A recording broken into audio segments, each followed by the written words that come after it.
আপনি কি কখনো এমন মানুষ দেখেছেন যার সৌন্দর্য দেখে মানুষ নিজের হাতই কেটে ফেলে?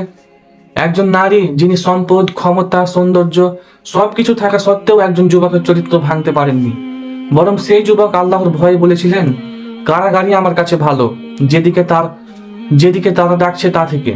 আজ আমরা শুনবো পবিত্র কোরআনের সবচেয়ে সুন্দর কাহিনী, ইউসুফ আলাইহিস সালাম ও জুলেখার বাস্তব ঘটনা। আল্লাহ তাআলা পুরো একটি সূরা ইউসুফ নাজিল করেছেন এই ঘটনার বিস্তারিত বর্ণনা নিয়ে এবং বলেছেন, এটি সর্বোত্তম কাহিনী। সূরা ইউসুফের 3 নম্বর আয়াতে বলা হয়েছে, এই গল্প শুধু প্রেম ফিতনার গল্প নয়, এই গল্প পবিত্রতা, ঈমান, ধৈর্য, সম্মান ও আল্লাহর পরিকল্পনার গল্প। ইউসুফ আলাইহিস সালাম ছোটবেলায় স্বপ্ন দেখলেন 11টি তারা, সূর্য ও চাঁদ তাকে সিজদা করছে। তার বাবা ইয়াকুব আলাইহিস সালাম বুঝলেন এ সন্তান ভবিষ্যতে আল্লাহর বিশেষ নির্বাচিত বান্দা হবেন। ইউসুফ আলাইহিস সালামের সৌন্দর্য ও স্বভাব দেখে ভাইদের মনে হিংসা জাগলো। তারা পরিকল্পনা করলো তাকে দূর করে দেওয়ার। অবশেষে তারা তাকে একটি অন্ধকূপে ফেলে দেয়।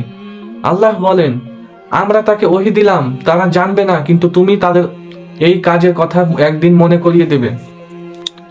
এক কাফেলার লোক তাকে কূপ থেকে তুলে মিশরে নিয়ে গেল, দাস হিসেবে বিক্রি হলো এবং মিশরের মন্ত্রী আজিজ তাকে নিজের বাড়িতে লালন পালন করতে লাগলেন। ধীরে ধীরে ইউসুফ আলাইহিস সালাম হয়ে উঠলেন সৌন্দর্য, চরিত্র, ঈমানের আলোকিত এক যুবক। জুলেখা আজিজের স্ত্রী, সে সৌন্দর্য, ক্ষমতা ও সম্পদের অধিকারী, কিন্তু ইউসুফ আলাইহিস সালামের সৌন্দর্য তাকে আকৃষ্ট করলো। কুরআন বলে, সে দরজাগুলো বন্ধ করে বলল, হে ইউসুফ, এসো। ইউসুফ আলাইহিস সালাম বললেন, আমি আল্লাহর আশ্রয় চাই। আল্লাহ বলেন, আমি তার থেকে মন্দ ও অশ্লীলতা দূর করে দিলাম। জুলেখা তাকে ধাওয়া করলো। ইউসুফ আলাইহিস সালাম দৌড়ালেন, পেছন থেকে টেনে ধরায় শার্ট ছিঁড়ে গেল। দরজায় গিয়ে মুখোমুখি হলো। আজিজ এই ঘটনায় সাক্ষ্য দিল একজন, যদি জামা সামনে থেকে ছেঁড়া হয় ইউসুফ আলাইহিস সালাম দোষী, যদি পেছন থেকে ছেঁড়া হয় জুলেখাই দোষী। জামা পেছন থেকে ছেঁড়া ছিল। শহরের নারীরা জুলেখাকে নিয়ে উপহাস করছিল। জুলেখা প্রমাণ করার জন্য তাকে সামনে ইউসুফ আলাইহিস সালামকে আনে। কুরআন বলে, তারা তাকে দেখে বিস্ময়ে নিজেদের হাত কেটে ফেললো। তারা বলল, এ মানুষ নয়, সম্মানিত ফেরেশতা।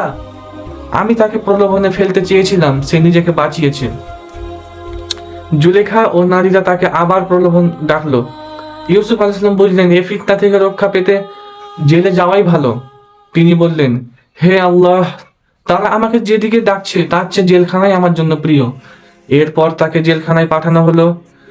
জেলখানায় ইউসুফ আলাইহিস সালাম দুজন কয়েদিকে স্বপ্ন ব্যাখ্যা করে দিলেন। একজন মুক্তি পেল, আরেকজন নিহত হলো। ইউসুফ আলাইহিস সালামের ব্যাখ্যা সত্য হলো।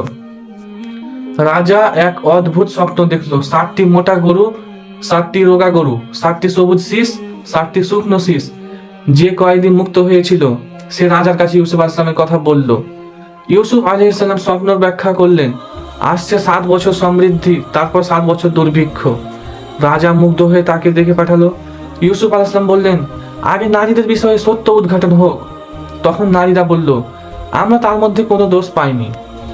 জুলেখা বলল, আমি তাকে প্রলোভনে ফেলতে চেয়েছিলাম ইউসুফ আলাইহিস সালামের মন্ত্রী হওয়া। রাজা বলল, আজ তুমি আমাদের কাছে সম্মানিত ও বিশ্বস্ত।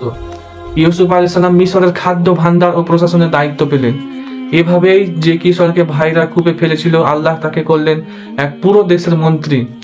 দুর্ভিক্ষের সময় ইউসুফ আলাইহিস সালামের ভাইরা মিশরে এলো। এক সময় সব সত্য প্রকাশ পেল।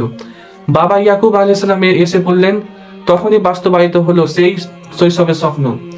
সূর্য, চাঁদ ও 11 তারা সিজদা করছে।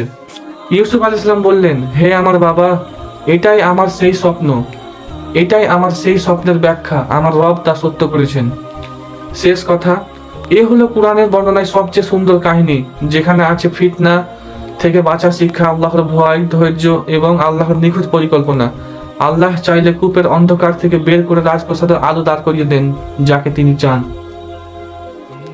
ভিডিওটি ভালো লাগলে শেয়ার করে দিবেন আর চ্যানেলটি সাবস্ক্রাইব করে রাখবেন। আসসালামু আলাইকুম।